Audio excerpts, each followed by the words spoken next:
जय श्री कृष्ण भक्तों, श्रीमद् भगवद गीता अध्याय 9 श्लोक 6। यथाकाश स्थितो नित्यं वायु सर्वत्र गो महान् तथा सर्वाणि भूतानि मत्स्थानीत्युपधारय।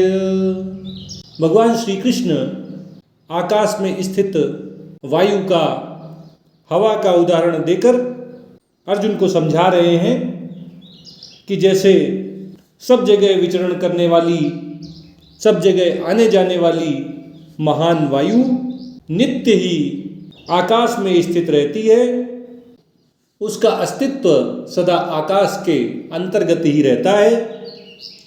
इसी प्रकार संपूर्ण प्राणी मुझ परमपिता परमेश्वर में ही स्थित रहते हैं।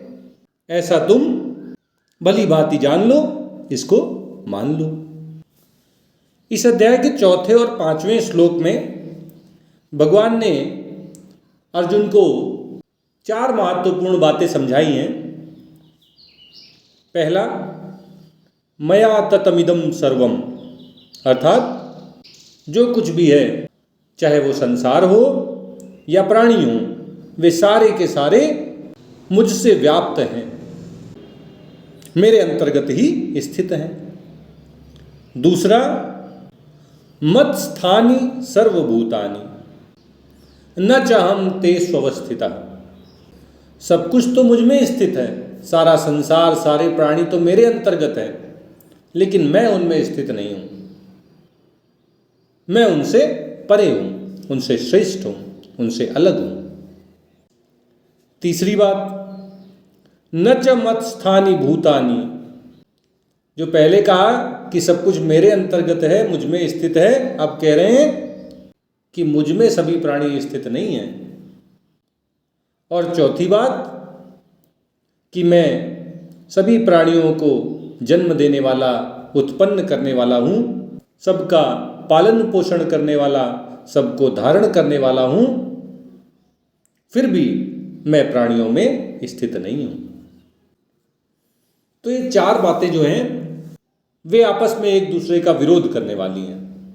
सब कुछ मुझ में स्थित है, लेकिन सब कुछ मुझ में स्थित नहीं है।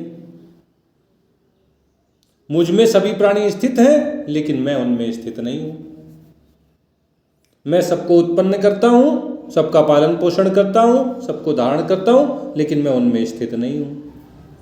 तो जो विरोधाभास है, ये इस बात को समझने में थोड़ा मुश्किल पैदा कर रहा है, और इसीलिए भगवान इसको स्पष्ट करने के लिए आकाश में विचरण करने वाली वायु का उदाहरण दे रहे हैं। भगवान कहते हैं कि जैसे जो वायु होती है वो सदा आकाश में स्थित रहती है।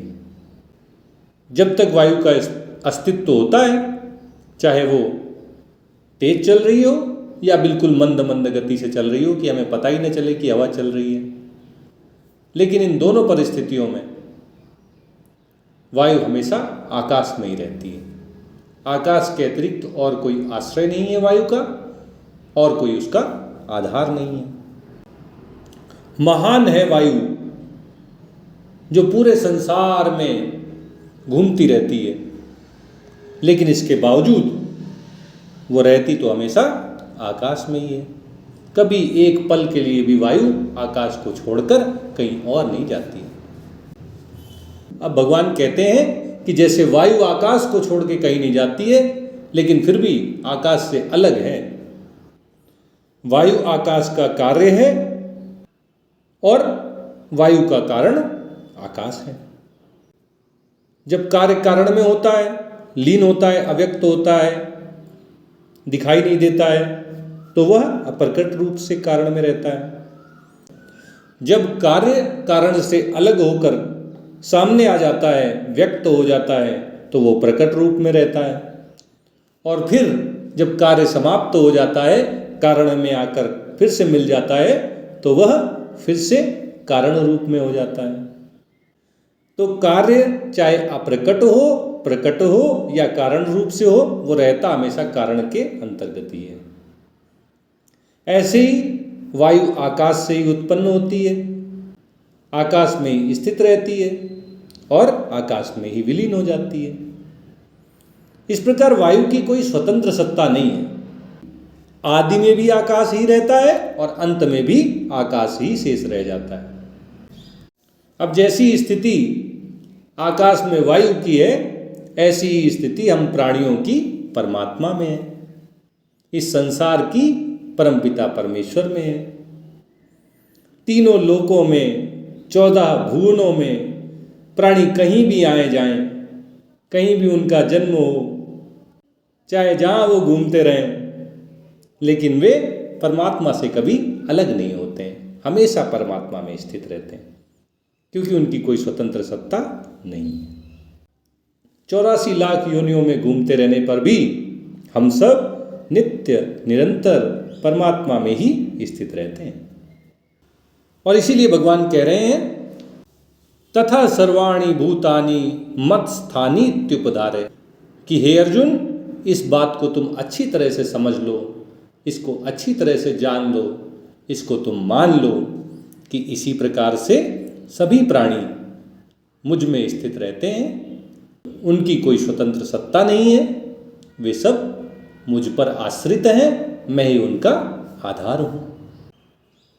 इस प्रकार भगवान श्री कृष्ण अर्जुन के माध्यम से हम सबको ये उपदेश दे रहे हैं कि जैसे अगर वायु हमें चलती हुई दिखाई दे रही है तो वायु में आकाश है और आकाश में वायु है, और अगर वायु स्थिर दिखाई दे रही है कि नहीं अभी तो हवा चल ही नहीं रही है, तो उस समय न वायु में आकाश है और न आकाश में वायु है।